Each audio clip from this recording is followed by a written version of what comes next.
doa. Untuk ketua kelas, Tika silakan pimpin doa. Semuanya berdiri. Pangandaри. Om Swastiastu. Sebelum kita mulai kegiatan membaca, marilah kita berdoa. Berdoa dimulai. Berdoa selesai. Oke anak-anak, jangan duduk dulu. Di sini kita akan menyanyikan lagu nasional.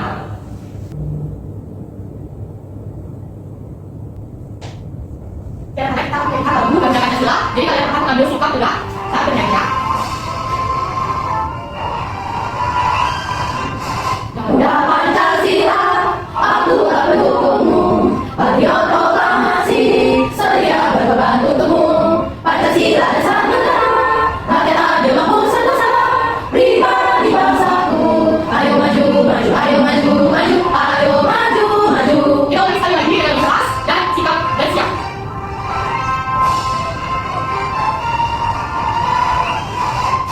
Ganda Pancasila, aku tak mendukungmu.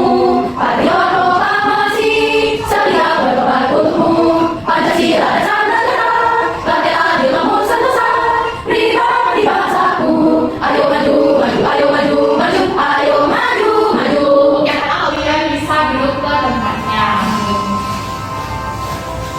Dan sebelum itu, kalian tidak melihatkan apakah ada kotoran di kiri dan juga kanan kalian. Ada dulu. Ambil dulu kotoran-kotorannya. Kita kalian sudah diambil kotorannya? Sudah diambil. Nah, di sini kalian sudah kelas 6 kan?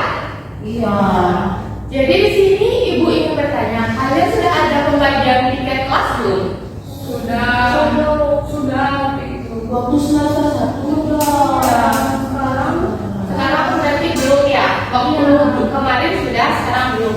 Oke, di sini gimana kalau kita membagi jadwal piket kalian supaya setiap hari kelas kalian menjadi bersih dan kalian juga nyaman dalam proses belajar ya? Oke, di sini sebelum itu ibu ingin bertanya dulu, di sini siswanya ada berapa? Sekalian ibu absensi. Itu dulu ada berapa siswa yang hadir hari ini? 5. Nah, lagi 2 orang kemana ya? Satunya izin tadi pulang. Siapa namanya? Kira. Yang lagi satu? Sama Oke.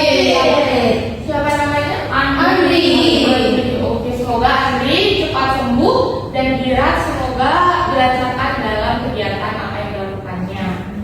Oke, setelah itu, jadi di sini ada juga bisa berhitung dari yang paling kanan dari nomor 1, 1, 2, 3, 4, 5. Nah, betul sekali. Kita kan sekolah itu sebanyak 5 kali dalam 1 minggu.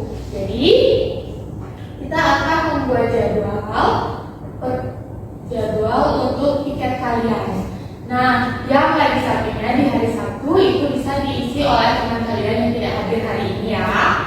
Jadi untuk hari Senin, kira-kira siapa yang mau di hari Senin tiketnya? 3 Agnes mau kita Ya, karena rumah saya dekat dengan sekolah. Oke, boleh kita. Saya Bu. Iya. Di hari Rabu. Saya Bu. Oke. Di hari saya.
Belajar bermusyawarah. Hai teman kece, bagaimana proses pemilihan ketua kelas di kelas kalian? Misalkan, ada teman-teman yang menganggap Budi cocok menjadi ketua kelas karena ia adalah yang paling pintar. Namun, ada juga yang menganggap Andi lebih cocok jadi ketua kelas karena ia anak paling baik. Apakah kalian lalu melakukan voting?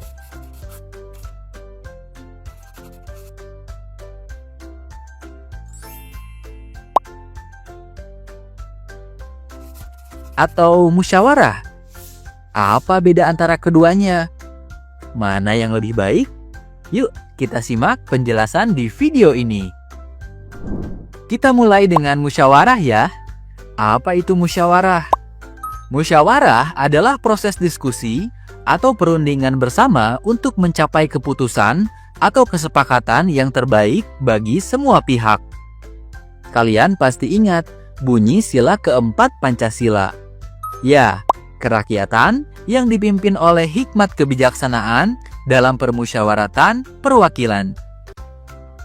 Dalam sila ini, ternyata terkandung makna musyawarah untuk mufakat yang menjadi salah satu ciri bangsa Indonesia dalam mengambil keputusan. Dasar negara Pancasila juga dihasilkan dari proses musyawarah loh. Pada saat itu, ada 3 tokoh yang memberikan pendapatnya tentang rumusan dasar negara. Setelah dilakukan musyawarah, disepakatilah rumusan dasar negara Pancasila seperti yang sekarang. Lalu, apa ciri-ciri musyawarah? Bagaimana cara melakukan musyawarah? Dan mengapa musyawarah itu penting? Yuk kita bahas lebih lanjut. Musyawarah dilakukan oleh lebih dari satu orang karena dibutuhkan pendapat dan perwakilan dari banyak pihak. Semua orang yang hadir memiliki hak dan kedudukan yang sama. Tidak ada orang atau kelompok tertentu yang diutamakan. Semua orang juga boleh menyampaikan pendapatnya. Keputusan yang diambil dalam musyawarah adalah hasil dari persetujuan bersama atau mufakat maupun hasil suara terbanyak. Bagaimana langkah-langkah melakukan musyawarah? Sebelum melaksanakan musyawarah, langkah pertama adalah menentukan waktu dan tujuan musyawarah. Pilih waktu yang sekiranya banyak orang bisa hadir. Dengan begitu, akan muncul lebih banyak pendapat dan keputusan yang diambil memberikan manfaat bagi banyak orang. Tujuan musyawarah juga harus jelas agar musyawarah bisa lebih fokus dan efektif. Pilih juga orang yang bertugas untuk memimpin dan mencatat hasil musyawarah. Langkah kedua adalah membuka musyawarah dengan menjelaskan kepada peserta yang hadir apa tujuan dan harapan dari kegiatan musyawarah tersebut. Langkah ketiga adalah penyampaian pendapat. Berikan kesempatan kepada semua peserta untuk menyampaikan pendapat, usulan, maupun idenya, serta saling memberikan umpan balik. Langkah keempat adalah pengambilan keputusan. Setelah semua pendapat dan usulan dibahas, maka peserta musyawarah akan mengambil sebuah keputusan. Agar tidak ada pihak yang kecewa, keputusan diambil secara adil, bijak, dan tidak memihak kelompok tertentu. Jika diskusi yang dilakukan tidak menghasilkan suatu mufakat, cara terakhir yang dilakukan adalah pemungutan suara atau voting. Suara terbanyak itulah yang menjadi keputusan bersama. Langkah terakhir adalah pelaksanaan dan evaluasi. Seluruh peserta tanpa terkecuali harus menerima dan melaksanakan hasil keputusan musyawarah dengan baik. Kemudian dilakukan evaluasi terhadap pelaksanaan keputusan agar tahu apakah telah tercapai sesuai yang diharapkan. Selanjutnya, karena kalian juga sepertinya sudah cukup lelah dalam penyampaian itu, memberikan materi tadi dan juga video pembelajaran, di sini Ibu ingin memberikan kalian tips. Ini cepat-cepatan karena akan mendapatkan poin. Ibu dapat kalau Anda dapat